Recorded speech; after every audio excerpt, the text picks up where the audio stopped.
प्यारे बच्चों, आज मैं आप लोगों को क्लास 9 क्षितिज का पाठ मेघ आए, इसका मैं फुल एक्सप्लेनेशन करने जा रही हूँ।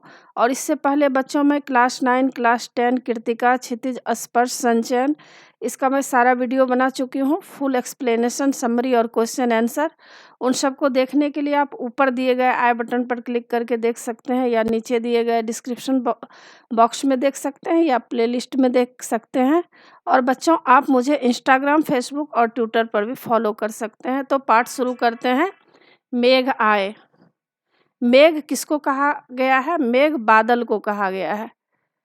तो इसमें कवि कह रहे हैं कि मेघ आए बड़े बन-ठन के समर के, आगे आगे नाचती गाती बयार चली, दरवाजे खिड़कियां खुलने लगी, गली गली पाहुन जो आए हों गांव में शहर के, मेघ आए बड़े बन-ठन के समर के।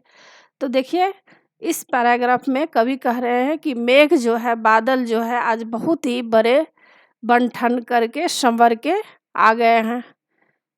आगे आगे नाचती गाती बयार चली। और मेघ आने से पहले क्या होता है बच्चों? जब बादल आप लोग देखते होंगे, जब बादल दिखाई देता है तो उससे पहले क्या होता है? हवा चलने लगती है, ठंडी ठंडी हवा चलने लगती है। कभी कभी क्या होती है? आंधी भी आने लगती है। तो बयार कहा गया है हवा को। तो आगे आगे नाचती गाती बयार चली, मतलब मेघ आने से पहले क्या हुआ है? हवा चलने लगी है। वह हवा किस तरह से चलने लगी है? वह नाचती गाती चल रही है, झूमती हुई चल रही है। दरवाजे खिड़कियां खुलने लगी गली गली। तो क्या होता है? देखते होंगे, जब बारिश आने से पहले जब हवा चलती है, तेज हवाएं चलती है, तो क्या होता है? खिड़की दरवाज़ा जो है वह सब खुलने लगती है। तो लोग क्या करते हैं, कभी कभी अपना खिड़की बंद कर लेते हैं। किसी को अगर हवा अच्छी लगती है तो वो क्या करते हैं? दरवाज़ा खोल लेते हैं, खिड़कियाँ खोल लेते हैं। तो दरवाज़ा खिड़कियाँ खुलने लगी गली गली, पाहुन जो आए हों गांव में शहर के, मेघ आए बड़े बन-ठन के समर के। तो इस लाइन में क्या कवि कह रहे हैं? पाहुन कहा गया है दामाद को। जब किसी भी लड़की के जो पति होते हैं गांव में, देखिएगा, उसको लोग दामाद कहते हैं, पाहुन भी कहते हैं, कहीं कहीं मेहमान भी कहते हैं। तो जब कोई शहरी मेहमान, मतलब गांव में अक्सर क्या होता है, उतने बन-ठन के लोग नहीं रहते हैं, लेकिन शहर के लोग क्या होता है, अक्सर जो है अच्छे ड्रेस में रहते हैं, मतलब जूता, टाई, ये मतलब कोट वगैरह जो है पहन के आते हैं और काफ़ी सुंदर दिखते हैं, अच्छे तरह से गांव में जाते हैं शहर के दामाद। तो लोग क्या करते हैं? दरवाजे खिड़कियां खोल खोल कर देखने लगते हैं कि देखो दामाद जी आ रहे हैं, पाहुन आ रहे हैं। तो अक्सर देखिएगा गांव में ऐसा होता है। आजकल तो गांव भी शहर जैसे हो गए हैं, उतना नहीं है, लेकिन पहले के समय में क्या था? कोई दामाद अगर आने वाले होते थे, पाहुन अगर गांव में आने वाले होते थे, तो लोग अपना दरवाज़ा खिड़कियां सब खोलकर देखते थे कि दामाद आ रहे हैं। तो उसी तरह मेघ बड़े बन-ठन के समर के आ गए हैं। तो कवि जो है इसमें मेघ की तुलना जो है दामाद से कर रहे हैं, पाहुन से कर रहे हैं, कि पाहुन जिस तरह से बन समर के गांव में जाते हैं तो क्या होता है?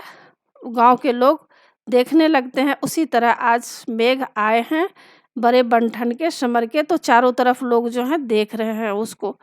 पेड़, दूसरे स्टेंजा में देखिए क्या है? पेड़ झुक झांकने लगे गर्दन उचकाए, आंधी चली धूल भागी घाघरा उठाए, बाकी चितवन उठा नदी ठिठकी घूंघट सर के, मेघ आए बड़े बन-ठन के समर के। तो इस लाइन में कवि कह रहे हैं कि पेड़ झुक झांकने लगे गर्दन उचकाए। मतलब क्या होता है? जब आंधी चलती है, तेज हवाएं चलती है, तो पेड़ झुक जाते हैं। देखते होंगे आप अक्सर कि पेड़ क्या होता है, जो जिसकी शाखा पतली होती है, तो अक्सर क्या होता है, हवा में पेड़ नीचे झुक जाते हैं, फिर जैसे ही हवा शांत होती है तो पेड़ सीधा खड़े हो जाते हैं।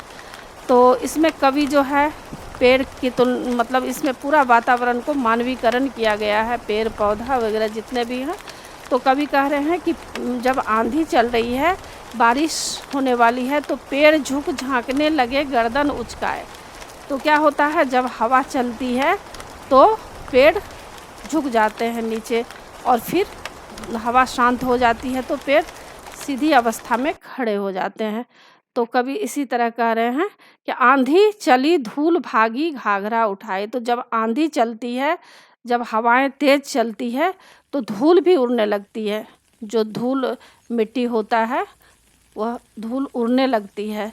तो इसमें कवि जो है धूल का भी मानवीकरण किए हैं कि धूल भागी घाघरा उठाए।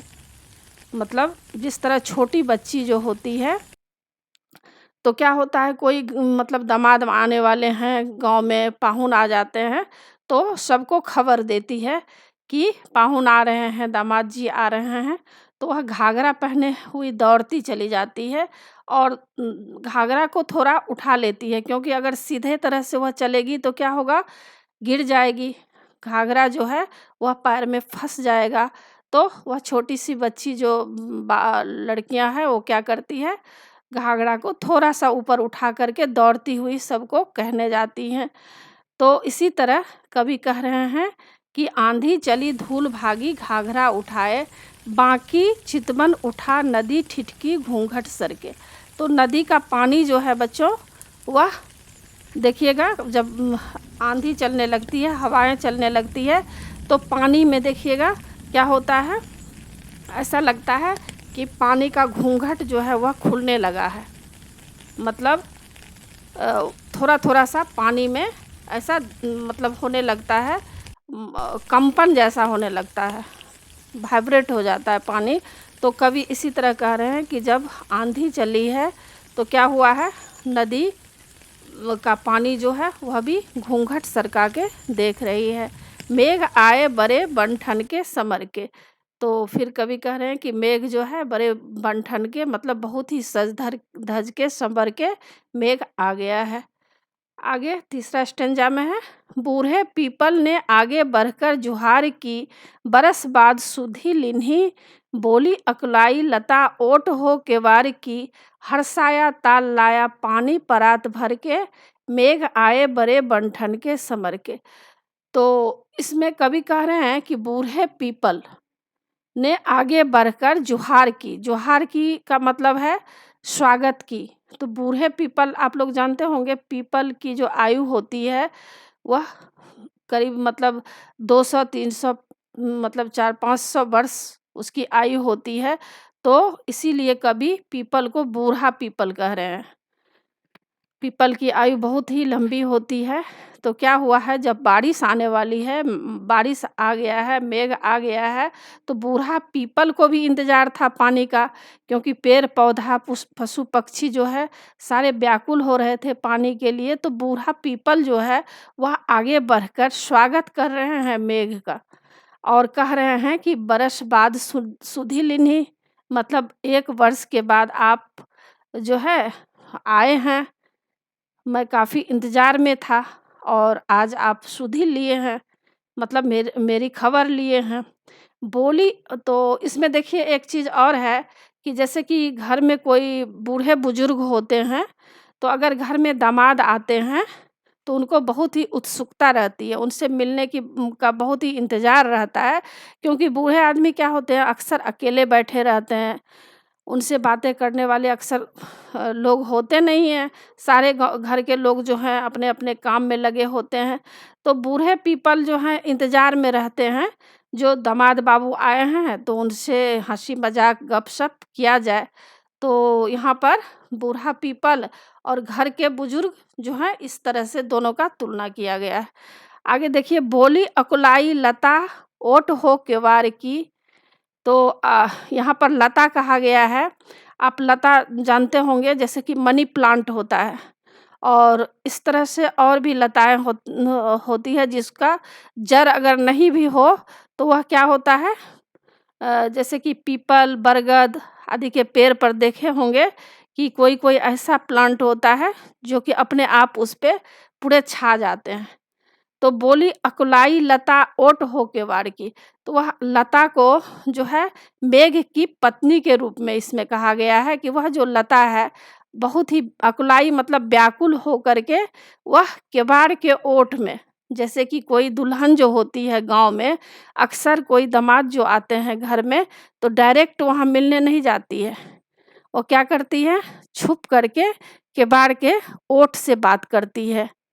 तो इसमें देखिए ग्रामीण वातावरण का बहुत ही सुंदर चित्रण किया गया है कि गाँव की जो अक्सर महिलाएँ होती है, लेडीज़ होती है, जिनकी शादी मतलब मतलब नई-नई शादी हुई होती है, तो अचानक से कोई को अतिथि अगर घर में आ जाते हैं, तो उनसे डायरेक्ट मिलने नहीं जाती है, छुप करके दरवाजे के ओट से बात करती है, मतलब लिहाज़ रखती है, शर्म रखती है। उसी तरह जो है लता वो मेघ की पत्नी के रूप में इसमें माना गया है। तो लता शिकायत कर रही है मेघ से, मतलब केवाड़ के ओट से वह शिकायत कर रही है कि बोली अकुलाई लता ओट हो केवाड़ की हरसाया ताल लाया पानी परात भर के। अब जो है यहाँ पर बारिश होने के बाद क्या होता है, नदी, तालाब सब जो है पूरा भर जाते हैं। पहले क्या होता है जब बारिश नहीं होती है तो तालाब सब सूखने लगते हैं, लेकिन बारिश हो जाने के बाद क्या होता है पूरे ताल, तलैया जो भी है, नदी सब भर जाती है और चारों तरफ हरियाली-हरियाली छा जाती है। पशु-पक्षी जो है सारे खुश हो जाते हैं, किसान भी पानी के इंतज़ार में बहुत सारे प्लांट वगैरह जो भी होते हैं पौधा वह सब सूखने लगता है, फसल बर्बाद होने लगते हैं, तो सारे के सारे जो हैं पशु-पक्षी, पेड़-पौधे सब के मन में खुशहाली छा जाती है। तो यहाँ पर हर्षाया मतलब ताल जो है नदी भी खुश हो गया है और परात भर कर के पानी लाया है। जैसे कि कोई दामाद जो होते हैं, अक्सर दामाद का तुलना इसमें किया गया है कि जब नई-नई शादी होती है, कोई दूल्हा जो कोई दामाद होते हैं, गाँव जाते हैं, तो अक्सर पहले के ज़माने में क्या होता था, परात में पानी लाया जाता था। परात बोला जाता है जैसे कि थाली में हम लोग खाना खाते हैं ना, तो उसी तरह उससे थोड़ा-सा साइज़ में बड़ा होता है। इसका होता है पीतल का होता है। तो उसमें दामाद को क्या किया जाता था, उनका पैर परात में रखकर धोया जाता था। उनको आदर किया जाता था, मतलब उनका इज़्ज़त किया जाता था। तो यहाँ पर कह रहे हैं कि ताल तलैये भी भर गए हैं और मेघ का स्वागत करने के लिए परात भर के पानी लाए हैं, इसमें ऐसा कहा गया है। और मेघ आए बड़े बन-ठन के संवर के।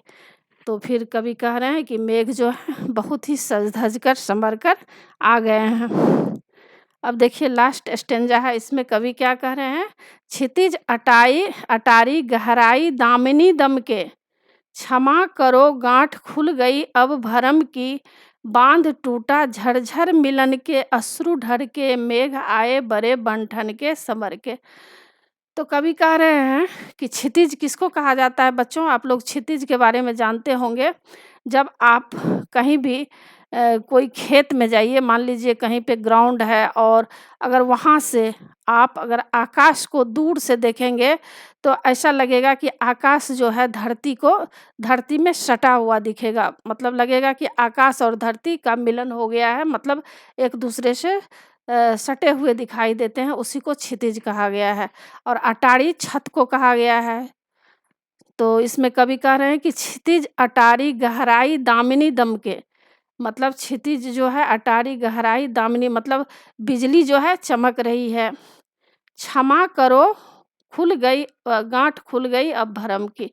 तो क्या हुआ, मेघ इतने दिन से बारिश नहीं हो रही थी, तो सबके मन में क्या था, गाँठ था कि पता नहीं बारिश होगी कि नहीं होगी। सभी लोग व्याकुल दिखाई दे रहे थे और लता जो है वह भी मेघ से मिलने के लिए व्याकुल हो गई थी।